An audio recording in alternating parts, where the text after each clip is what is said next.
नमस्ते दोस्तों, मेरा नाम है संतोष और मैं आज आपके लिए लेके आया हूँ अच्छी सी कहानी। एक वो कहानी जो आप सुन के बहुत खुश होंगे और उस कहानी को सुन के आप बहुत कुछ सीखोगे, क्योंकि ये कहानी ऐसी वैसी कहानी नहीं है, हर किसी के जीवन के ऊपर एक खरी उतरती है। तो चलो शुरुआत करते हैं और वीडियो को अंत तक देखना, क्योंकि वीडियो को जब तक अंत तक नहीं देखोगे तो इस कहानी का मतलब आपके समझ में नहीं आएगा। तो इस कहानी का मतलब लास्ट एंड में मतलब समझ में आएगा कि इस कहानी का मतलब ये था, नहीं तो आधा अधूरा देखोगे तो आपके समझ में आने वाला नहीं है। तो चलो शुरुआत करते हैं इस कहानी की।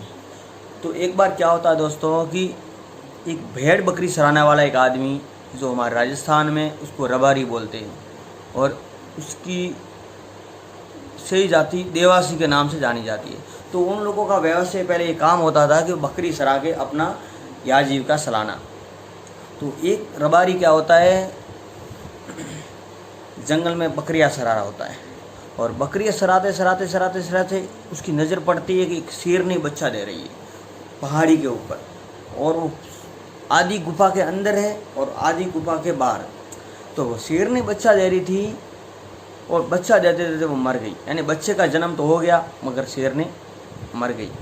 तो बहुत टाइम देखने के बाद उस रबारी को मालूम पड़ा कि भाई शेरनी हिल रही नहीं है, डुल रही नहीं है, तो क्या हुआ, क्या बात है। तो उसने कुछ गौर से देखा और धीरे धीरे बहुत नज़दीकी से देखा, तो उसको पता चला कि शेरनी शायद मर गई है और बच्चा जीवित है।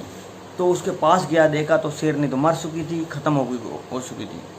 तो उसने क्या किया, वो बच्चे को उठाया, और उसके बच्चा जैसे छोटा ही होता है, आपको मालूम है कि बड़ी सी बिल्ली इतना होता है बच्चा, मगर शेरनी का बच्चा उसी टाइम जन्म होने वाला वो बच्चा भी कितना मालूम है छोटा ही होता होगा। उसको उठा के क्या हुआ, वो घर लेके आया।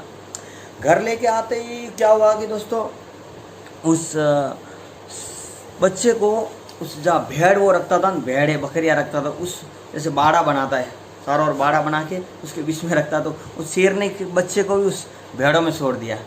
तो जैसे जैसे वो बच्चा बड़ा होता गया, और उसकी आदत जो है, उसके जो लक्षण भेड़ों वाले हो गए, जैसे कि भेड़ जो खाता है वही खाता है, भेड़ जैसे रहता है वैसा ही रहना सीख गया, क्योंकि मालूम है जैसे जैसी संगत करी न, उसने जैसा मतलब भेड़ों का जैसा रहन सहन देखा वैसे ही उसने सीख लिया। वो खुद शेर है मगर उसको पता नहीं कि मैं शेर हूँ, वो खुद अपने आप को भेड़ ही समझने लग गया। तो क्या होता है कि वो भेड़ों के साथ ही रहने बैठने उठने लग गया, धीरे धीरे बड़ा होता गया, और भेड़ जो खाते वही खा रहा है और भेड़ जो कर रहे वही कर रहा है। तो क्या होता है कि वो रबारी जब बकरियां सराने जाता है तो शेर का बच्चा भी साथ में जाता था। तो धीरे धीरे जैसे बड़ा होता गया वो अच्छा शेर दिखने लग गया, और जब शेर दिखने लग गया तो क्या होता है कि कोई कुत्ता नज़दीक आता नहीं है, और कोई भी हिंसक जानवर जैसे भेड़ों का शिकार करते हिंसक जानवर कोई नज़दीक नहीं आता। उनको पता लगे भाई इसके अंदर शेर है, और शेर के डर के मारे कोई हिंसक जानवर तो क्या कोई उसके नज़दीक नहीं जाता था। भेड़ अच्छे से सर फूर के आ जाते थे शाम को घर को, और भेड़ों का शिकार होना बंद हो गया। रबारी खुश हो गया कि भाई बहुत अच्छी बात है, ये तो मेरा ये शेर का बच्चा घर में लाया हो तो ये तो काम आ गया। और पूरे गांव के लोग मिलके उसी के साथ भेड़ चराने लग गए, और वो भेड़ का बच्चा बीच में मतलब शेर का बच्चा उस भेड़ों में घूमता रहता था, और पूरे गांव की भेड़ें यानी बकरियाँ सरती रहती थी, और उनको कोई हिंसक जानवर कुत्ता या कोई भी हिंसक जानवर उनको कोई नुकसान नहीं पहुँचा रहा था। तो और रबारी बहुत खुश हुए कि भाई ये अच्छा हुआ कि भाई हमने शेर का बच्चा पाल लिया, और आज हमारे मतलब कहने का मतलब वो लोग सो भी जाते थे तो उनको परवाह नहीं थी, क्योंकि कोई भी उनको नुकसान नहीं होता था।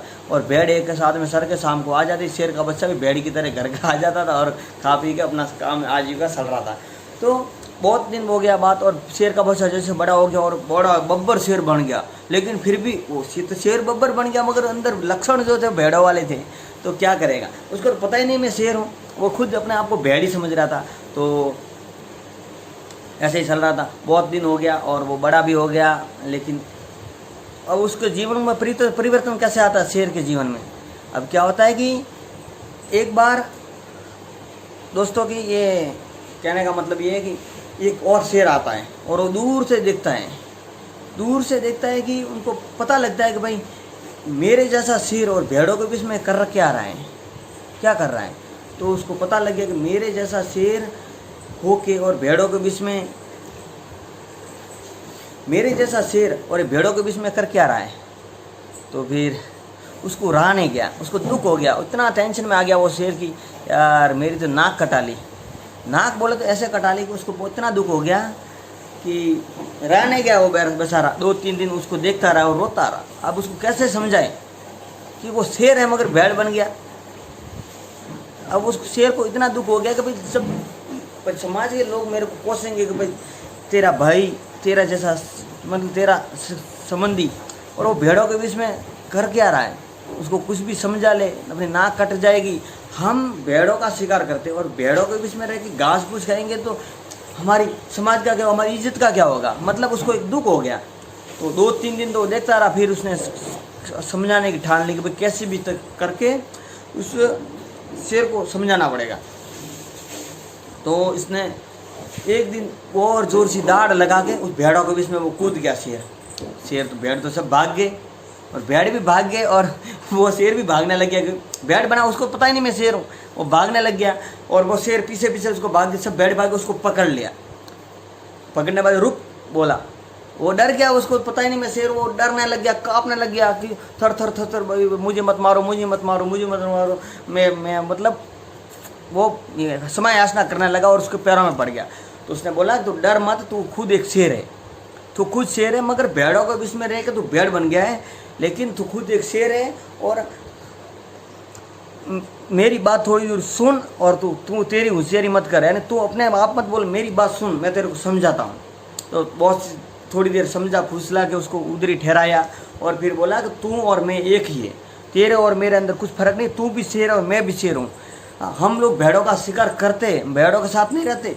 जब भेड़ों के साथ अपन रहेंगे तो अपना इज्जत का क्या होगा। तो फिर भी उसको विश्वास नहीं हो रहा कि भाई मैं शेर हूँ, क्योंकि उसने तो अपना स्वरूप को देखा नहीं। तो वो क्या होता है कि उसको साथ में लेके जाता है, चल मेरे साथ, तेरे को तो तुम्हारा स्वरूप दिखाता हूँ।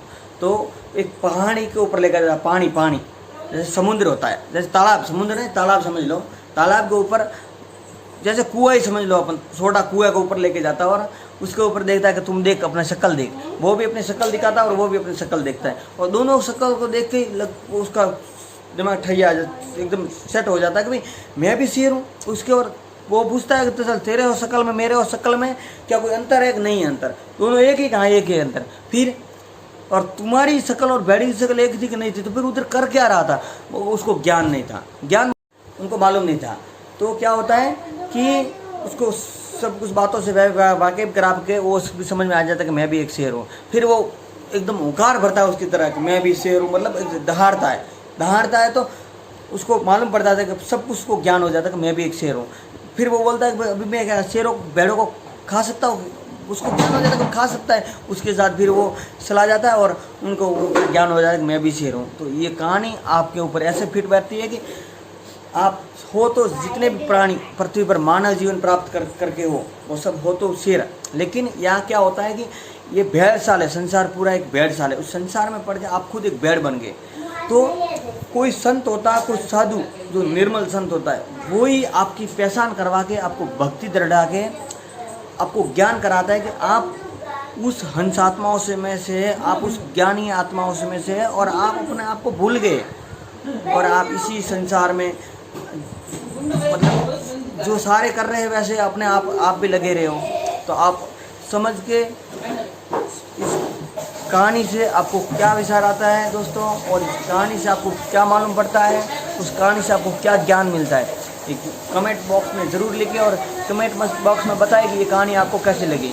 और ये दोस्तों ये चैनल एकदम नया बनाया है और आपके लिए कहानी पहली बार मैं शेयर कर रहा हूँ, और कुछ गलती हुई तो मुझे माफ़ कर देना, क्योंकि दोस्तों नया आदमी को यूट्यूब पे आता है तो वो बोलता है तो कुछ भी उससे कुछ मतलब कहने का भाव ये है कि भाई कुछ बोलने में कुछ त्रुटि रही है मेरे से तो मुझे माफ़ कर देना, क्योंकि ये कहानी सभी के ऊपर फिट बैठती है, बहुत सब लोगों के ऊपर, क्योंकि सब लोग एक दूसरे को देख के उसके पीछे पीछे सब लगे हैं, जो अपने पूर्वज जो करते आ रहे हैं उसी के पीछे लगे हैं, मतलब भेड़ चाल चल रही है।